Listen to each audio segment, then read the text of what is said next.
All right, so we're diving into all things tracer powder blender interview prep with these amazing RoleCatcher resources. Really breaking it down today? Yeah, using this awesome guide and their AI. Yeah. So you're ready to crush that interview. That's the goal. I love it. All right, so first things first, let's paint a picture for everyone listening. What does a tracer powder blender actually do?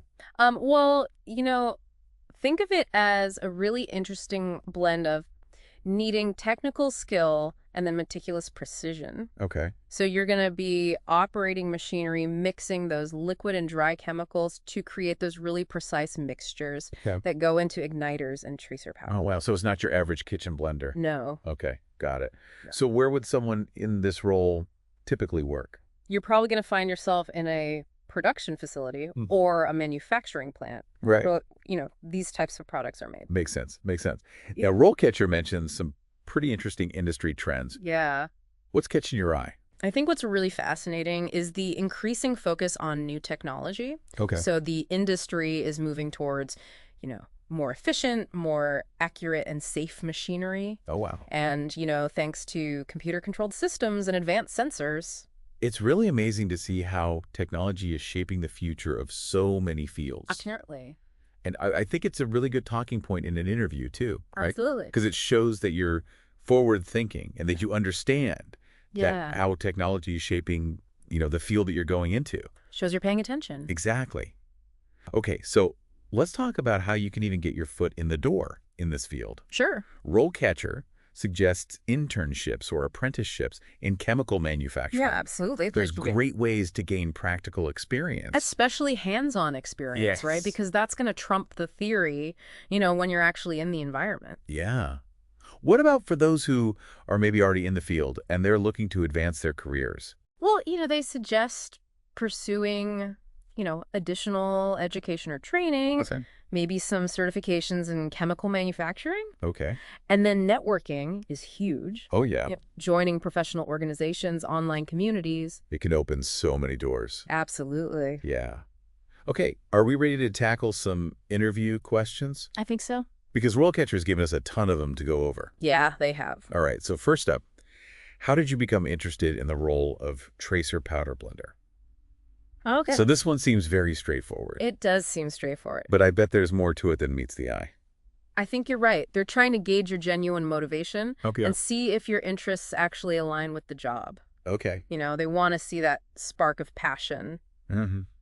Okay, so how should our listener approach this question?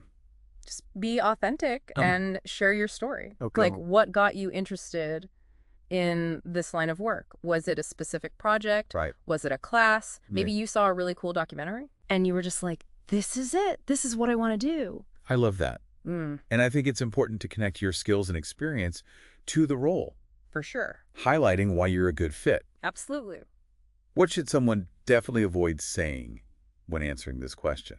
I need a job. Right. Don't say that. They want to know that you've given this some thought. Exactly. That you didn't just stumble upon the role randomly. Right. Okay. What are some follow-up questions that an interviewer might ask? So they might dig deeper into your experience. So for example, if you mention an interest in chemistry, they might ask about specific projects that you worked on or coursework that you really enjoyed. Okay. Makes sense. Yeah. Okay. On to question number 2. How do you ensure accuracy when blending tracer powder? Okay. This feels like they're really trying to test your attention to detail. Absolutely. And your precision. 100%.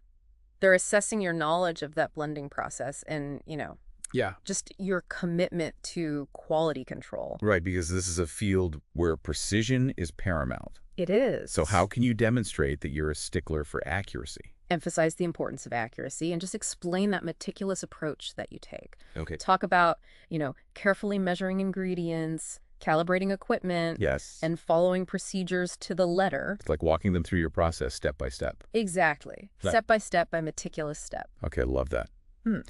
Any potential follow-up questions? They might ask you about a specific time that you caught an error or how you would handle a discrepancy in the mixture's specification. Oh, that's a good one. Right. Okay, so be ready for that. Yeah. All right, this next one might make some people sweat. How do you troubleshoot blending problems? Ooh. Ooh. This feels a little tricky. It can be tricky, but it's also a really fantastic opportunity to showcase your analytical and problem-solving skills. Because employers want to see that you can think critically and handle unexpected challenges. For sure. So how do you tackle this one? So walk them through your thought process. Explain how you would identify the root cause of the problem by, systematically analyzing the equipment, the materials, the processes involved, and then outline those steps that you would take to solve it, including, any tests that you might conduct or experiments. Love it. And if you have specific examples of, troubleshooting successes, share those. Yes. Because that's gold. It shows that you can handle the pressure and think on your feet. Absolutely. What kind of follow-up questions could come from this one? So they might ask you to describe a particularly challenging problem that you faced. Okay. How you diagnosed it and the solution that you came up with. Okay. Or they might even present you with a hypothetical scenario and say, how would you approach this? Oh, that's good. Okay. That's helpful. Now let's shift gears and discuss this question. How do you prioritize and manage your workload? Okay. I bet they ask this to see how organized and efficient you are, especially in a fast-paced environment. Yeah, they want to know that you can handle multiple tasks effectively and stay on top of things. Okay, so how do you paint a picture of yourself as an organizational superstar? Explain your system for prioritizing tasks. Okay. Based on urgency, deadlines, overall importance. Do you use to-do lists? Right. Project management software, some sort of method, share it. Yeah. And don't forget to back it up with a real-life example. Oh, yes. Of a time when you successfully managed multiple projects. Always have those real-world examples ready to go. Yes. Okay, I'm feeling more organized already. Yeah. What kind of follow-up questions might they throw your way? So they might ask you about a time when you had to adjust your priorities due to an unexpected circumstance. Or, how you handle a situation when you just have too much on your plate. So it's all about demonstrating adaptability. Yes. And resilience. Absolutely. Always good to have a strategy for those situations. Yeah. Okay, now let's dive into a really crucial question. How do you ensure safety when working with tracer powder? This feels like a really big one. It is. Safety is paramount. Right. In this role, and they want to see that you take it seriously. Yeah, it's not just about protecting yourself. It's about... It's not just about you. Ensuring the well-being of everyone Everyone around you and the overall safety of the environment. Exactly. Okay, so how do you demonstrate your unwavering commitment to safety? Start by acknowledging the potential hazards associated with tracer powder. Okay. And then outline those safety protocols that you religiously follow. Okay. Like wearing the appropriate protective gear, making sure that there's proper ventilation, adhering to handling and storage guidelines. Yes. If you've had any specific safety training, mention that. Yes. And as always, real-world examples are gold. Okay, always better safe than sorry. Yes. Any potential follow-up questions here? They might ask about a specific safety procedure that you're familiar with, how you would respond to a safety incident. Oh, that's a good one. Or, what steps you would take to ensure the safety of others in the workplace. Okay, so be prepared for anything. Be prepared. Good reminder. Yeah. Okay, before we move on to more questions, I want to touch on RoleCatcher's AI. Okay. Because they say it's like having a career coach in your pocket. It really is. It's incredible. Okay. I'm intrigued. How does it actually work? So RoleCatcher's AI analyzes job descriptions. Okay. And it identifies those keywords and skills that employers are looking for. So it's taking all the guesswork out of it. Yeah. Yeah. And then it'll provide feedback on your answers and, give you suggestions for ways to strengthen your answers. Okay. And make them more relevant to that specific role. So it's not just about memorizing generic answers. Mm-hmm. It's about crafting responses that are targeted. And that targeted response. hit those key points. Yeah. That's amazing. It's a really cool tool. Okay, let's tackle some more of those interview questions, shall we? Let's do it. Right. So we left off talking about RoleCatcher's AI, and you know how amazing it is? It's really cool. For tailoring answers for specific job roles. It is. It is. Okay, so let's tackle a few more of those interview questions from this RoleCatcher guide. Okay, sounds good. All right, so this next one is all about staying ahead of the curve. How do you stay up to date with industry trends and developments?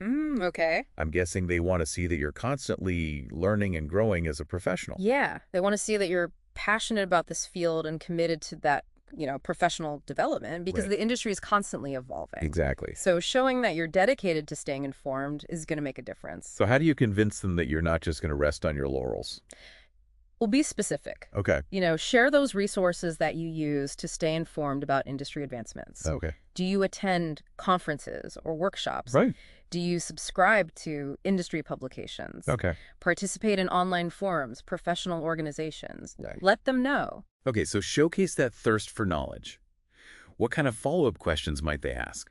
So they might ask about a recent industry development that really caught your eye, or how you've applied new knowledge to your work in the past. Okay. They want to see that you're not just passively absorbing information, you're actively using it to improve your skills.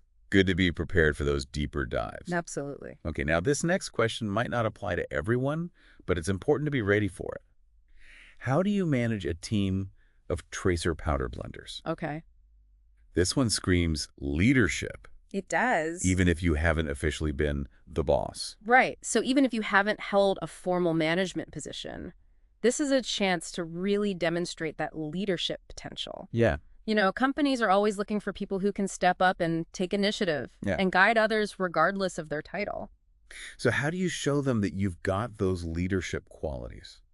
Think about times when you've taken initiative, Right. mentored others, or resolved conflict within a team. Share your approach to communication, delegation, motivation. Okay.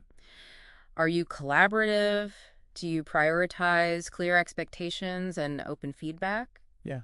Let them see your style. Okay. Trying to. Okay, so even if you haven't had the official title of, manager, you can still showcase those leadership qualities. For sure. What kind of follow-up questions should you anticipate? They might ask for specific examples of a time when you delegated a task effectively, Okay. provided constructive feedback, Okay. or handled a conflict within a team. Oh, that's a good one. So have those stories ready to go. Have them ready. All right, then this next question feels like it could be a minefield. How do you ensure compliance with regulatory requirements when blending tracer powder? Ooh. It sounds pretty serious. It is serious. And I think it's a chance to really demonstrate your understanding of safety regulations and your commitment to following them. Absolutely. Okay, so how do you navigate this tricky terrain? First, do your homework. Familiarize yourself with those specific regulations and standards that apply to this industry. Okay. We talked about the FDA, OSHA. Right. There might be state or local regulations, Right. even internal company policies that you need to be aware of. Okay, so knowledge is power. Mm-hmm. What else should you emphasize? Explain those procedures that you follow to ensure compliance. Okay. Do you conduct regular equipment checks? Okay. Do you meticulously document every step of the process? Okay. Do you participate in safety training programs? Okay. Let them see that meticulous approach to safety and compliance. Okay. This isn't the time to be casual. Right. Attention to detail is key here. Yeah, they want to see that you take these regulations seriously. Right. And that you're committed to doing things by the book. Okay. What kind of follow-up questions might they ask? So they might ask about a specific regulation, like a labeling requirement or handling procedure, and how you would ensure adherence to it. Okay. Or they might even present like a hypothetical scenario, like a minor spill or a discrepancy in a measurement, and ask how you would handle that. Okay, so be prepared to walk them through your thought process step by step. Yeah, exactly. Okay. I'm getting the sense that safety is a really big deal in this role. It is a big deal. And rightfully so, considering you're dealing with, potentially hazardous materials. Absolutely. Speaking of potential hazards, let's dive into this question. How do you handle stress and pressure in a fast-paced work environment? Ooh, good one. I bet this one is designed to see how you keep your cool under pressure. Yeah, they need to know that you can stay focused and make sound decisions even when things get hectic. So how do you convince them that you're the calm in the storm? Be honest and authentic. Everyone experiences stress differently. Yes. So share your personal coping mechanisms. Okay. Maybe you prioritize organization and planning to stay ahead of those deadlines. Maybe you take short breaks throughout the day just to clear your head and refocus. Okay. Maybe you rely on mindfulness techniques like deep breathing or meditation to manage stress. Those are all really great strategies. What are some follow-up questions they might ask to kind of dig a little deeper? So they might ask for a specific example of a time when you successfully handled a stressful situation at work. Okay. They might ask about a time when you made a difficult decision under pressure, or, how you manage those competing priorities when deadlines are looming. Right. This is your chance to showcase that resilience, problem-solving skills, and your ability to think clearly, even when the heat is on. Okay, I'm feeling a little less stressed just hearing you talk about it. Good. Now, before we move on to the next question, I want to circle back to RoleCatcher's AI. Okay. We talked earlier about how it can help you tailor your answers for specific job roles. Right. But it sounds like it can do even more than that. It can do so much more. Okay, so fill us in. What else can it do? So one of the coolest features is their video practice tool. Okay. So you can actually record yourself answering those common interview questions. So that's cool. Yeah. And RoleCatcher's AI is going to analyze your video. Wow. And provide feedback on your body language, your tone of voice, your overall presentation. So it's like having a virtual interview coach. It is. But without the awkwardness of practicing with a real person. Exactly. It's a safe and private way I love that. to get personalized feedback. Okay, that's definitely going on my to-do list. Good. Okay, let's tackle a few more of those interview questions before we wrap up part 2. Okay, let's do it. This next one is all about initiative. Tell me about a time you went above and beyond in your previous role. I feel like they're looking for someone who's a self-starter and takes ownership. Yeah, this question is designed to gauge your work ethic, your dedication, and willingness to go that extra mile. Exactly. They want to see that you're not just clocking in and out. Right. You're invested in making a real contribution. So how do you choose the right story for this question? Think about a time when you exceeded expectations. Okay. Solved a problem proactively or took on a challenge outside of your typical responsibilities. Okay. It could be anything from, implementing a new process improvement, volunteering for a special project, mentoring a colleague. Okay, so it's not just about working hard, it's about demonstrating that extra level of commitment. Exactly. And initiative. Yes. What are some potential follow-up questions they might ask to get more details? So they might ask you to elaborate on those challenges that you faced, the decisions that you made, and the specific outcomes that you achieved. They might ask about what motivated you to go above and beyond, or how you balance this extra work with your other responsibilities. Okay, so be prepared to paint a vivid picture of the situation and your actions and the positive impact. Right. Yeah, that's great advice. Now let's move on to a question that assesses your ability to learn from your mistakes. Tell me about a time you made a mistake at work. What did you learn from it? Ooh. I know this one can feel a little daunting. Yeah. But it's actually a great opportunity to show your self-awareness and your commitment to growth. It is. Everyone makes mistakes. Right. It's what you do with those mistakes that really matters. Right. The interviewer wants to see that you're able to take ownership. Right. Learn from those experiences and apply those lessons moving forward. So how do you approach this question without sounding like you're making excuses or dwelling on the negative? Choose a mistake that, wasn't catastrophic, but still had a meaningful impact. Be honest and concise about what happened. Take responsibility for your actions, but don't dwell on the blame game. Then shift the focus to what you learned from the experience and how you've applied those lessons to your work since then. Okay, so it's about turning a negative into a positive. Showing that you're not afraid to own your mistakes. Exactly. And that you're constantly striving to improve. Yes. What kind of follow-up questions might come up here? So they might ask you to elaborate on those specific steps you took to correct that mistake or the changes that you implemented. And prevent it from happening again. Yeah. Or they might ask you about how this experience shaped your approach to work or how you've grown professionally as a result.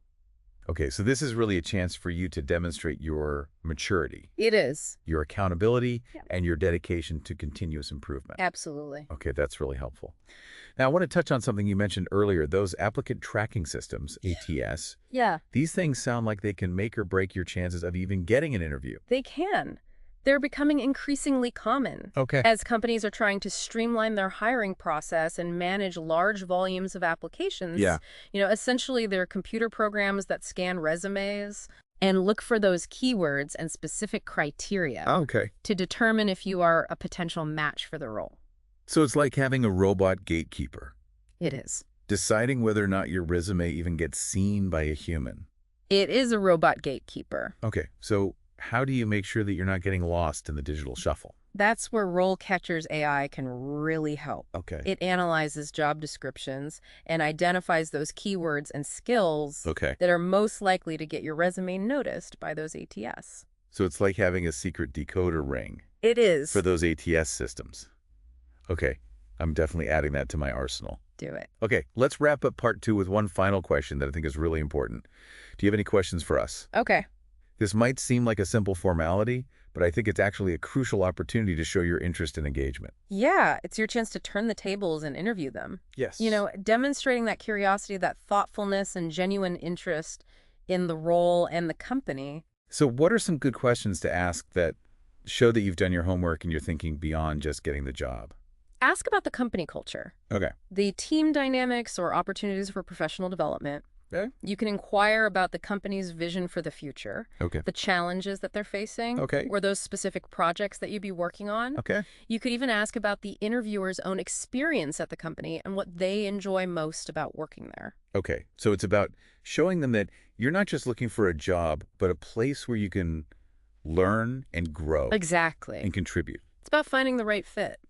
I love that. Huh. Okay. That's a wrap for part 2 of our Tracer Powder Blender interview prep deep dive. Okay. We've covered a lot of ground, from navigating those tricky questions to leveraging the power of AI with RoleCatcher, but there's still more to come. So stay tuned for part 3, where we're going to bring it all together and give you those final tips for acing that interview. All right, so we are wrapping up our deep dive into acing that Tracer Powder Blender interview using these amazing RoleCatcher resources. It's been fun. It has been fun. We've covered a lot of ground, We have. from what the role even is to, industry trends, to those really tricky questions. I know those tricky questions. But I think what's been really cool is talking about RoleCatcher's AI. Oh, for sure. It really is like this secret weapon It is. that you can have in your back pocket going into an interview. But before we officially wrap up, I think it's important to kind of connect all the pieces. Yeah. What does this all really mean for our listener? What's the key takeaway? You've got to walk into that interview feeling so prepared, so confident, like the best version of yourself. You've got the knowledge you've practiced. You've got these AI-powered secret weapons You do? that RoleCatcher has given us. Yeah, But remember what we said earlier. Knowledge and preparation are essential. they are. But so is that human element. Yes. Enthusiasm and genuine interest go a long way. Do some research on the company. Think about the questions that you want to ask them. Oh, yeah. Such a good point. Show them that you're not just filling a role. Yeah. You're starting a career. Yes. Love it. Any final words of wisdom before we say goodbye? You've got this. I love it. We've focused so much on the technical side of things, but remember Yeah. to let your personality shine through. Be confident, be prepared, and most importantly, Yes. be yourself. Couldn't said it better myself. Good luck out there, everyone.